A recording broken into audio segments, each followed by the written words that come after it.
गाय के लिए हम कह रहे हैं कि गाय के लिए वोट करो, कोई दिक्कत नहीं है। एक बार अगर गाय को वोट करने का प्रण ले ले हिंदू समाज कि हम उसी सियासी या उसी पार्टी को वोट देंगे तो गाय के लिए खड़ा रहो, शपथ पूर्वक घोषणा करेंगे ये जीतते ही एक पहला काम हम वही करेंगे। देखो अभी सत्ता बदल जाएगी, सब हिंदू सारी पार्टियाँ हिंदू करने लगी, हिंदू की ताकत ही हाँ पता नहीं का है गाय की जाति जो काम करने के लिए तो जाति नहीं देख रहे हैं, भोजन करने के लिए तो जाति नहीं देख रहे हैं,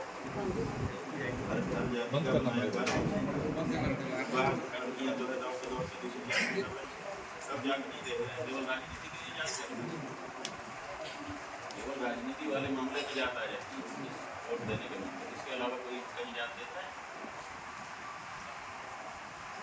जात भी देते तो हम अच्छा मानते हैं, लेकिन वो भी बाकी चीज़ों में नहीं देखा है।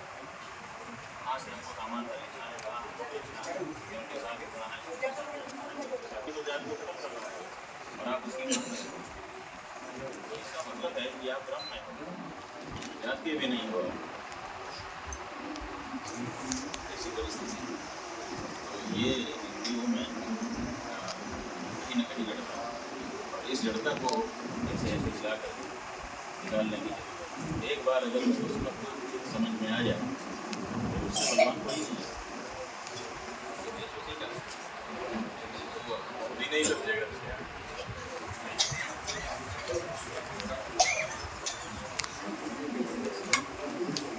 इसलिए संख्या काफी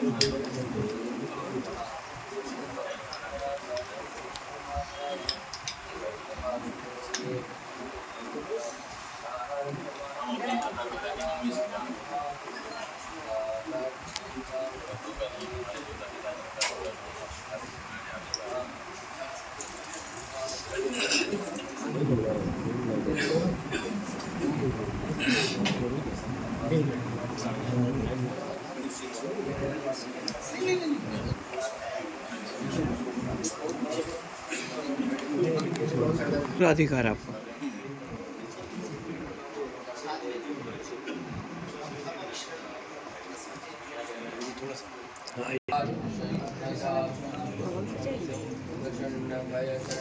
ठीक है थोड़ा सा अच्छा गई नहीं जाते मैं नहीं खरीदी बड़ी मिल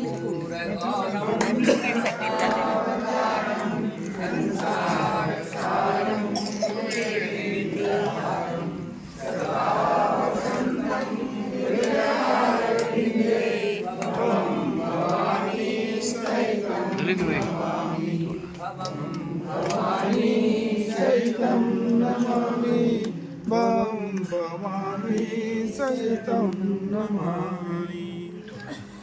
भैया का फोटो ले लेते हैं।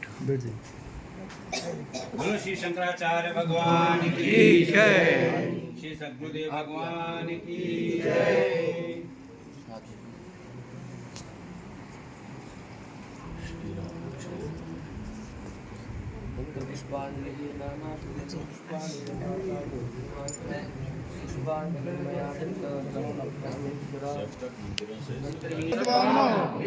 कल्याण गौ माता की जय हो। पूज्यपाद जगत गुरु शंकराचार्य भगवान की जय। श्री विशाल भगवान की जय। गुणागिरी मैया की जय। नमः पार्वती पते हर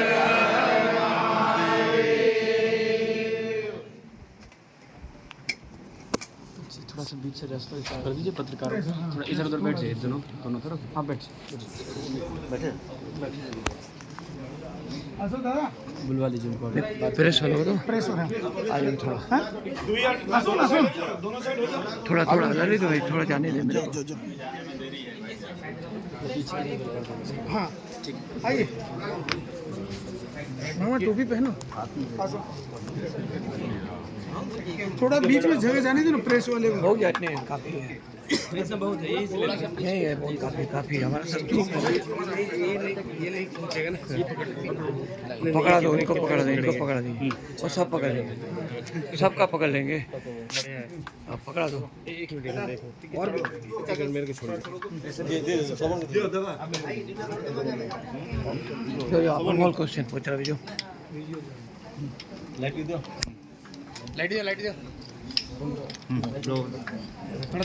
थोड़ा सा पीछे जाएंगे मेरा पैर लग जाएगा नहीं तो आपको थोड़ा सा उड़िए ना भैया, थोड़ा सा। अरे फोटो आपका भी आएगा कम से कम। फोटो उड़ जाएगा, फोटो आएगा मालिक का आपका। अरे थोड़ा साइड हो जाओ, थोड़ा साइड हो, घूम तो लेगा ना सर, थोड़ा सा हो जाओ। अरे यार इनको थोड़ा साइड करना। आप थोड़ा इधर आ जाइए सर। मैं तो पूरा तेरा खाली कह रहा तू साइड होएगा तो मैं क्यों लूँगा? आप हमसे ले लेना, आप हमसे मैं कभी लेता हूँ क्या तुम? क्या कारण है? देखिए, मेरे से ले लिया। इस समय हम गौ माता की प्रतिष्ठा रक्षा के लिए गौ प्रतिष्ठा ध्वज स्थापना यात्रा पूरे भारत में कर रहे हैं। भारत के सभी प्रदेशों की राजधानी में जाकर वहाँ के लोगों से चर्चा कर वहाँ पर गौ माता की प्रतिष्ठा का जो ध्वज है उसको स्थापित कर रहे हैं। अनेक प्रदेशों से होते हुए आपके उड़ीसा प्रदेश में हम आए। कल हमने भुवनेश्वर में गौ प्रतिष्ठा ध्वज स्थापित किया है और अब रायपुर के लिए जा रहे हैं छत्तीसगढ़। वहाँ पर आज गौ प्रतिष्ठा ध्वज की स्थापना होगी, कल भोपाल में होगी, परसों हैदराबाद में होगी। इसी तरह से प्रतिदिन एक नए प्रदेश में जाकर वहाँ गौ प्रतिष्ठा ध्वज की स्थापना करना और वहाँ के लोगों से गौ माता के संदर्भ की चर्चा करना और ये जागृति लाने का प्रयास करना कि हमारी परंपरा ने जो महात्मा गाय का निरूपण किया, जिस रूप में उनको रखा था, फिर से उसको याद करने की और उसी रूप में गौ माता को संरक्षित करने की और उनका आशीर्वाद प्राप्त करने की समाज पर आवश्यकता है। क्योंकि वेदों, शास्त्रों, पुराणों और हमारे इतिहास में ऐसे अनेक अवसर उल्लिखित हैं जिनमें गौ माता के महात्म्य को निरूपित किया गया है। आज परिस्थिति ये है कि भारत की केंद्रीय सरकार हो चाहे राज्यों की सरकारें हों, सबने गाय को पशु के रूप में अपनी पशु सूची में दर्ज किया है।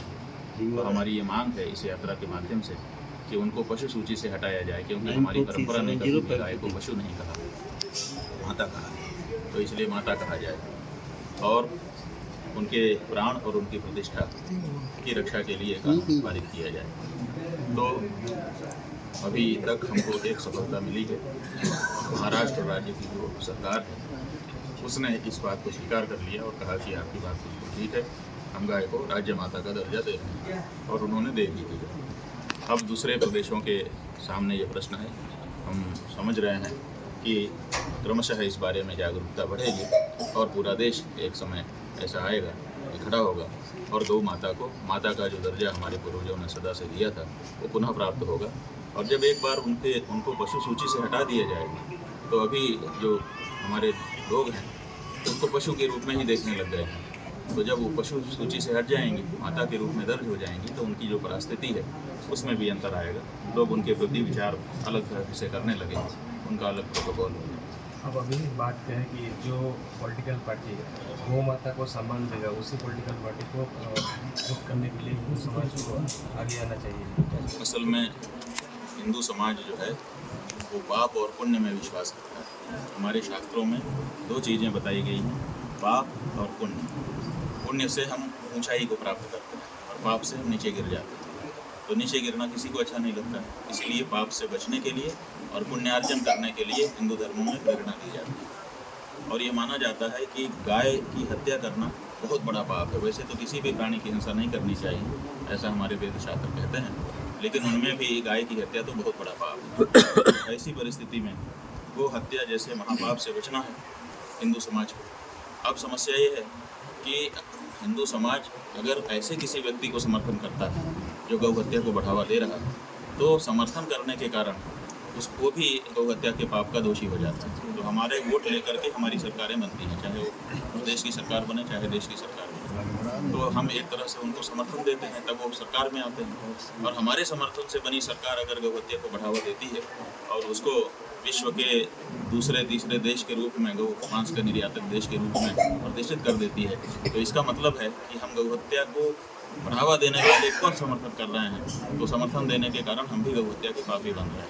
तो हिंदू समाज पाप में ना पड़े, इसके लिए उपदेश देना तो शंकराचार्य का ही काम है।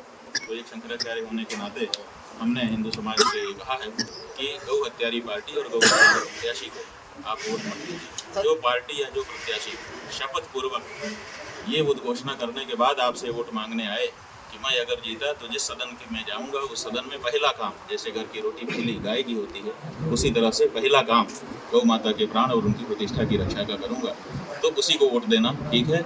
और जो ये कहने में हिचक रहा है, नहीं कह पा रहा है, इसका मतलब वो गौ हत्या करेगा, उसको वोट देना पाप का काम है। सर, तिरुपति बालाजी का जो निकला है अभी, उसको कैसे देख रहे हैं आप? देखिए, हमने बताया ना कि हमारे यहाँ दो ही चीज़ है, पाप और पुण्य। पाप से अपवित्रता, अपवित्रता से पाप आता है और पवित्रता से पुण्य होता है। तो हमारे हिंदुओं के पास और कुछ नहीं है, दो चीज़ें हैं हमारे पास, एक हमारी पवित्रता और हमारे घर में पतिव्रता। समझ रहे हैं? पतिव्रता नारी, ये हिंदू धर्म की विशेषता है। हिंदू धर्म के अतिरिक्त किसी भी दूसरी संस्कृति और धर्म में पतिव्रता चीज़ नहीं है। और वैसे ही पवित्रता के बारे में जो विचार हिंदुओं का है वो किसी और का पूरे विश्व में नहीं है। तो पवित्रता और पतिव्रता ये हिंदू धर्म की विशेषता है। तो इसीलिए हमारी पतिव्रता को, हमारी पातिव्रत्य को भंग करने के प्रयास सदा से होते रहे हैं और हमारी पवित्रता को खंडित करने के प्रयास होते रहे हैं विधर्मियों के द्वारा। आपको याद होगा इतिहास में ऐसे अनेक अवसर हैं कि कुएं में गाय का मांस डाल दिया गया और बाद में लोगों को दिखाया गया कि देखो तुमने सबने पानी पी लिया, अब तुम्हारी पवित्रता खंडित हो गई, अब तुम हिंदू धर्म में नहीं रह सकते, अब तुम हमारे में आ जाओ।